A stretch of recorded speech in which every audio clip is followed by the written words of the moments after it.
LIC music purchase mix by Deepak Deewana. संकरत जिंदाबाद 14 जनवरी जिंदाबाद दही चूड़ा जिंदाबाद। गंगा जी के पावन जल से नहाइब मन के मनैले बिया ठंड के भगाइब। अरे बाबा ठंडी बिया हो। गंगा जी के पावन जल से नहाइब मन के मनैले बिया ठंड के भगाइब। गैया के दूधवा से दही जमाइब जाके बजरिया में तिल मुढ़ी लाइब। दही में चूड़ा सन के पूरा खाइब वो करबाद।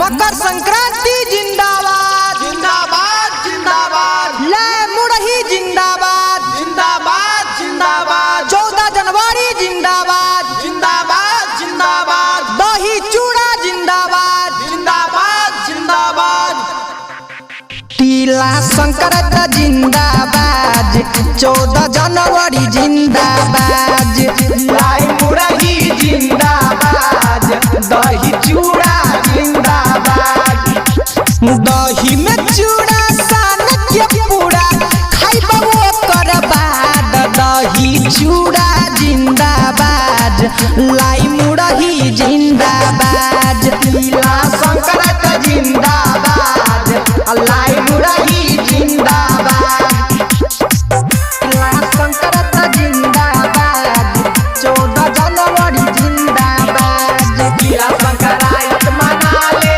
संसार में एके बराई रे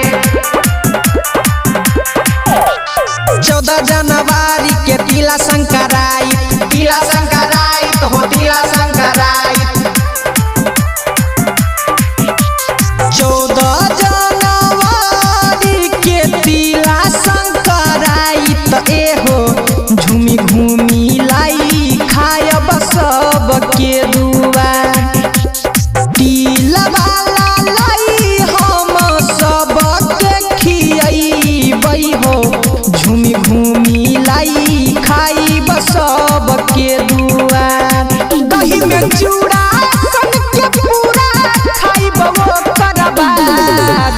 मकर संक्रांति जिंदाबाद जिंदाबाद जिंदाबाद ले मुरही जिंदाबाद जिंदाबाद जिंदाबाद तिला संक्रांत जिंदाबाद 14 जनवरी जिंदाबाद लाई मुरही जिंदाबाद दही चूड़ा जिंदाबाद संक्रांत जिंदाबाद 14 जनवरी जिंदाबाद दही में चूड़ा सन के पूरा धूरा हम उड़ाइब हो साल भर पे आवेले मकर संक्रांति मकर संक्रांति हो मकर संक्रांति साल भर पे आवेले तिला संक्रांत एहो लाई मुरही खाइब मिल के साथ भाई हो। जेके जिगर कहेला हैप्पी तिला संक्रांत दीपक गुंजन संग में अमित भैया हो। दही में चूड़ा सन के पूरा खाइब वो करबाद। मकर संक्रांति जिंदाबाद जिंदाबाद जिंदाबाद ले मुरही जिंदाबाद जिंदाबाद जिंदाबाद तिला संक्रांत जिंदाबाद 14 जनवरी जिंदाबाद।